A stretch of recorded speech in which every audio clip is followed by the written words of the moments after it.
I begin by acknowledging the Bangla people, the traditional owners of the land we meet on today, and their continuing connection to land, sea, culture and community. We pay our respects to elders past, present and emerging, and extend that respect to other Aboriginal and Torres Strait Islander people in our community. Well, thank you, Yvette, for inviting me here today, and thank you for everyone for coming. It's wonderful to be partnering with Oceanside Health and Wellness. So ankylosing spondylitis, you all live it, you all know it, you probably know more about it than me, but I'm just here to bring my take on it. So management and living with it, because that's what it is, isn't it? It's not just being given a diagnosis, it's how you can make the best of this situation. So I'm a chiropractor. I've been a chiropractor for over 30 years now. So it's a 5 or 6 year university degree, depending where you go. Chiropractic's been around for over 100 years. First started by who we call the father, D.D. Palmer. First chiropractic patient was actually deaf. He got adjusted and his hearing came back. That does not mean we cure deafness, but it showed the relationship between your nervous system and how your body functions and how we can enhance that function. So the spine. I know some of you in the room have been to chiropractors, probably all of you had at some stage in your life. So it's quite a dynamic, complex system. So basically we've got our pelvis, our lumbar spine, we've got 5 lumbar spine, 12 thoracic spine and 7 cervical spine. And you can see your brain basically is your mainframe, your computer that talks to your body via your nervous system, all these little yellow nerves that go to supply every organ, tissue and muscle in your body. So when we're born, we're a C shape to fit in utero. When we learn to lift our head, we develop our neck curve, and when we learn to walk, we develop our low back curve. Now this is especially interesting with what happens to the spine with AS. So you'll find that the kyphosis, because traditionally it will start on the thoracolumbar and SI joints, they start to fuse. And so if it's fusing, it can't move. And with the kyphosis, even when people stiffen up, being on computers all the time, they tend to arch forward and then the head extends forward. So we'll get further to what we can do and what happens with that further down the side. So as a chiropractor, what do? Well, I'm here to enhance movement, mobility, function, have your nervous system function the best way we can. And fortunately, we have lots of different ways of doing that. So, you know, it used to be the old days where you thought it was crack and stack. Well, there's lots of low force techniques that we have that are really effective, and it's about customizing the treatment to the patient.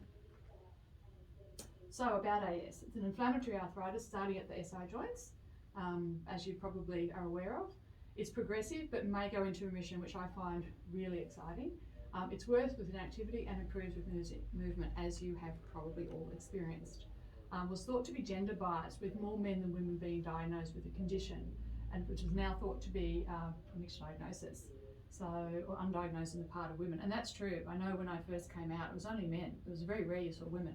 And it's funny, only since I've come back to Lincoln, I've seen so many women with AS. So, interesting. Diagnosis through blood tests with the presence of HLA-B27, but that's only 93% accurate, so you can still have it without that. 50% black, that's not being definitive. Apparently some people don't like to be defined as Afro-American, so I'm not being racist. So, and X-ray. So, and there's a genetic predisposition, which again I find really exciting. Has people heard of epigenetics? Yeah. So basically you have a genetic expression and it's switched on by your environment. So how many people, like say mum might have diabetes, and that doesn't necessarily mean you are going to, but you might go through a really stressful event, you might get a virus, you might have a trauma, and suddenly that gene switched on, so you've now got diabetes. So that's the same with AS. So I think I'd be really interested for you guys to think back to say, when were you diagnosed, what was happening in your life at that stage? So nutrigenomics is something that I'm really passionate about. So that is the genetic expression being switched on by your food, which I'm going to talk quite a bit about today. So, and I find that really exciting. So technically, if your gene can be switched on, it can be switched off again, but we just don't know how yet. So, but they're investigating further and further all the time. So, associated symptoms: enthesis, which is inflammation of the tendon or ligament, inflammatory bowel disease. I thought, how many of you have inflammatory bowel disease? Has any IBS symptoms? So I know another gentleman's going to come. He definitely has a lot of gut issues. So low back pain, buttock pain, fatigue, malaise, inflammation, uveitis of the eye, and the pain in the foot or jaw, rib cage when you exhale. So part of that is because as the spine stiffens up, you can't breathe as much, or you can get pain because it's not functioning, and then the muscles start to spasm and compensate for the rest of your body. And the others, that's why it's interesting, it's called spondylitis, which means inflammatory. So it's interesting that it can affect the bowel, but also the eyes. So what can you do? So this is what you're here for, isn't it? See what you can change. So diet, making the right choices can have a large impact on inflammation and pain. That's where the nutrigenomics come in again. So certain foods have the capacity to exacerbate inflammation, including high glycemic, low carbohydrates, such as refined starches and sugars. It's always a good thing, isn't it? It's never the healthy things. So high intakes of saturated and or trans fats found in fried and processed foods, which we all want this time of year when it's freezing cold outside. Excessive alcohol consumption. Processed foods with low nutritional value, again, the hot dog or the hamburger always get hit. Dairy foods, gluten-containing grains, and known food intolerance can aggravate some people's conditions. So if you have, you're lactose intolerant, then that's going to cause more inflammation as well. So avoiding these foods or keeping to a minimum is advised. And again, it's not about stopping everything all at once, otherwise you'll be living on fresh air and water, and it's not sustainable. So you might find you might work on breakfast to start with. How can I clean up my breakfast? And just play with it, because you'll find when you've got a clean diet for quite a while and you have something you shouldn't, you will feel it. So, because how many people are in remission at the moment? Anyone? When you're not feeling pain. So you can do it. You can be. So the anti-inflammatory diet. Now I actually have a couple of diets here for you to take home. So one of this is the anti-inflammatory diet. So with a healthy nutritional foundation of fresh fruit and vegetables, whole grains and legumes, beneficial fats such as fish, olive oil, avocado, nuts, and seeds, protein, and natural fibre not only reduces inflammation, but it optimises your overall health. It sounds like a pretty good diet to eat, doesn't it? So another one, so I have here, we'll pop these, hand these around. There's just two of the companies that I work with. So the other one is a Mediterranean diet, and it has been around for a very long time, so it must be good. So they focus on the top. You have very small amounts of meats and sweets, all the goodies. Then you have, again, wine, moderation, poultry, eggs, cheese and yogurt, you can have a little bit more of, lots of fish and seafood, and then obviously the majority of it is the fruit and veg grains. What I like about this as well is it's about being physically active. So they're recognising that your diet is more than just what you eat. It's being around people that you like, doing things that you love, going to that happy place.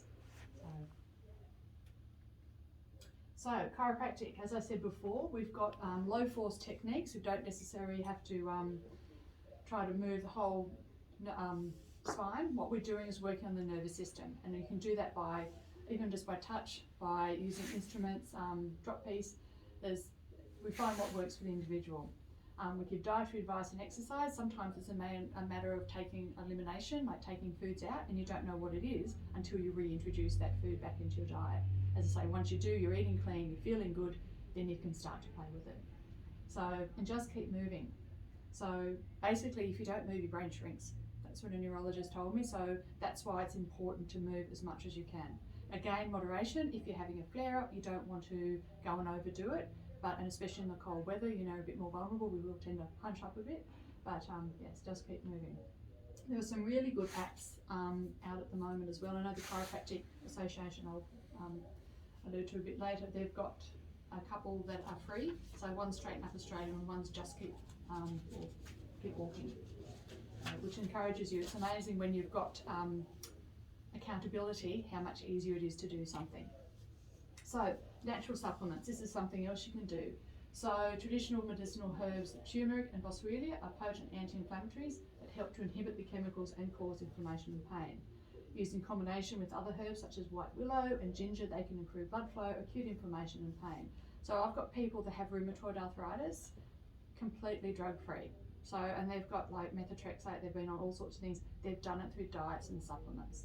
So for chronic long-term pain inflammation, turmeric again and boswellia combined with Jamaican dogwood and devil's claw to reduce tissue damage and improve resolution. And that's the thing with the AS, it's a bit like rheumatoid in this, once the joint is damaged, it's never the same again. but at least for you it's not destructive, it just is fusing. So which is, unfortunately, I don't like to blame old age, but that's what happens if you injure a joint. Basically it's accelerating that normal degeneration process. So magnesium is always good for everyone, whether you've got AS or not. It's good for your brain, anything from migraines to sleeping to muscle soreness, cramping, everything. Magnesium combined with twisted herbs cordialis, that's quite a powerful pain relief. And California poppy can help reduce pain and muscle tension and spasms. So, and of course our fish oils. So omega-3 essential fatty acids and found in many quality fish oils provide excellent long-term anti-inflammatory support. Now again, it's only if you take the right dosage. So 2,000 milligrams tends to be good for everything else, your eyes, ears, heart, hair, skin, but you need 10,000 milligrams to be anti-inflammatory. Okay, it doesn't tend to work if you don't take the right amount of dosage. So, and PEA, that's quite a new one. People may be familiar with CBD. So that's, it works on a similar pathway, the PEA, and it's a very powerful pain relief. So again, has to be taken twice a day, but yes, very good for managing pain. Sleep. Now we all need to sleep. Sleep is when our body heals. So without restorative sleep, your body is unable to recover each night from the previous day, leading to you not functioning at your best. So then it becomes cumulative, doesn't it? So, and then if you're tossing and turning, you can wake up feeling worse than when you went to bed. So sticking to a sleep schedule is always good. Set aside no more than 8 hours for sleep. They're actually saying 7 to 8 hours. So if we sleep longer, it actually, one, you're going to stiffen up. You're never your best first thing in the morning. So pay attention to what you eat and drink. Don't go to bed hungry or over full, and avoid caffeine, nicotine and alcohol later in the day. Some people, you'll know when your threshold is. Some it might be 1 in the afternoon. Some can have an espresso just before they go to bed. It doesn't affect them. So create a restful environment. Create a room that's ideal for sleeping and avoiding blue screens and devices half an hour before bed. There's been lots of research coming out about the blue screens. Anyone's got children, they would know, but it does affect their sleep, the quality of sleep. So include physical activity in your daytime routine, and not too much close to bedroom, because that's going to have the cortisol, adrenaline floating around. You just, that's when you should be having your melatonin kicking in and just calming down to sleep. And manage worries. Easy to say, not so easy to do. But that's when obviously your body processes. I see a lot of people that have jaw problems because they're clenching at night, because that's when they're processing their problems. So just to find out what works for you in your management of stress. So, and here we go. Here's some ideas on how to minimize stress. It is important not to underestimate the impact stress can have on your physical and mental well-being. Now, stress is not necessarily, I'm really worried about something. Stress is good or bad, and your body doesn't project the difference. It just knows elevated cortisol, so it builds up until it has an impact on your body. So being released and impacting every cell and system in the body. How to manage stress varies from person to person. For it might be going to the gym or working out, others are friend in nature, and still others prefer a catch up with a friend.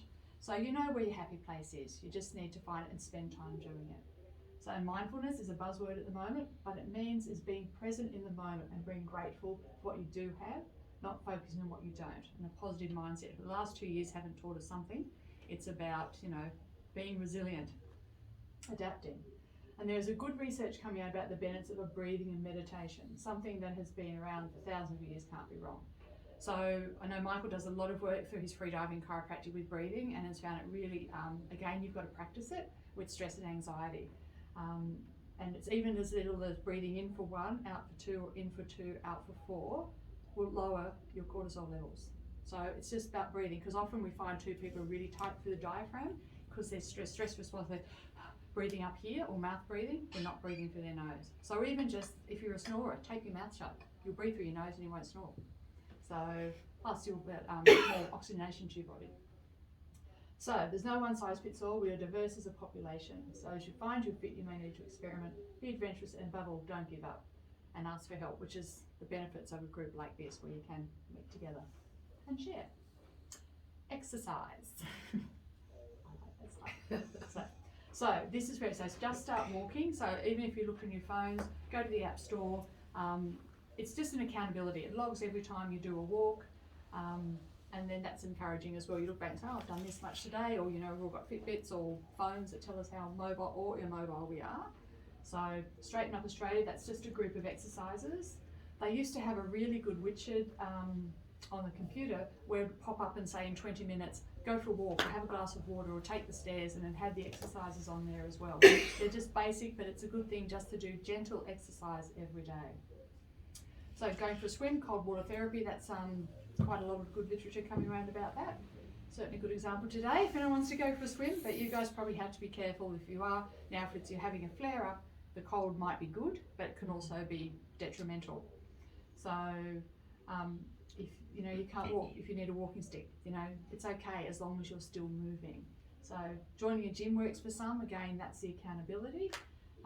There's good research coming out, resistance training, like using your bands, again, just gently loading up the joints.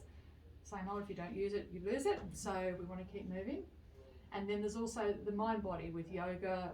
Pilates is really good. Pilates is actually a therapy, so it's good for your core strength as well, which we need to keep moving. So looking at the big picture, this is the one that you don't have, but I was reading Explain Pain. Has anyone read that book? It's been around for a while. It's very good. What I find really exciting is that they used to say the nociceptors are the receptors that pick up your pain, but that's only if you hit your hand with a hammer and the nociceptors fire off to your brain to say, ouch, that hurts you, remove your hand. But who hasn't been hurt emotionally?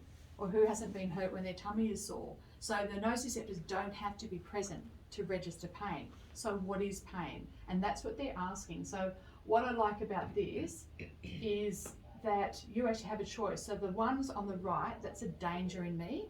So that's what's going to the flight and fight response. Safety in me is going to calm everything down. So that's switching off the genes that we were talking about before about switching on.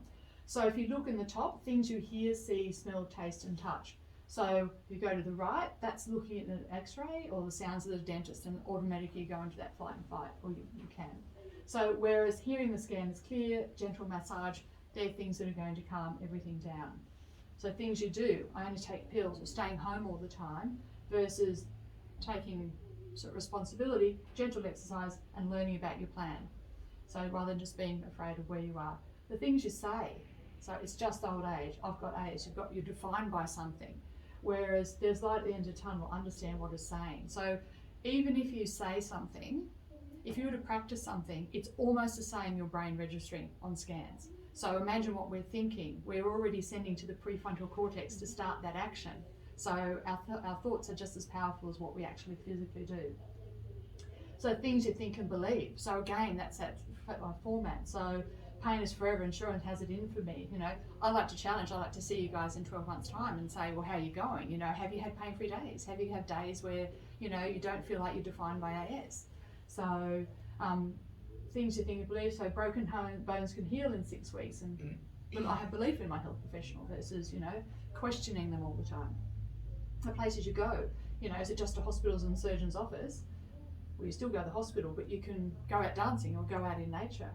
So just standing in nature, your cortisol levels are dropping. So the people in your life, you've got people surrounding you that are being supportive, encouraging, or people that are nosy and, not having your best interests at heart. And things happening in your body. So are you in acute inflammation? Are you depressed, anxious, or are you happy, optimistic? So again, I think it's quite empowering that you have the choice, but you have to be aware of it. So. But that's a good book. I'd encourage people to read. So any questions? Just that the 10,000 milligram that you were explaining before, that was in relation to the fish oil. The fish oil, yeah. Right, yeah. Thank you. That's what I didn't catch. Wonderful.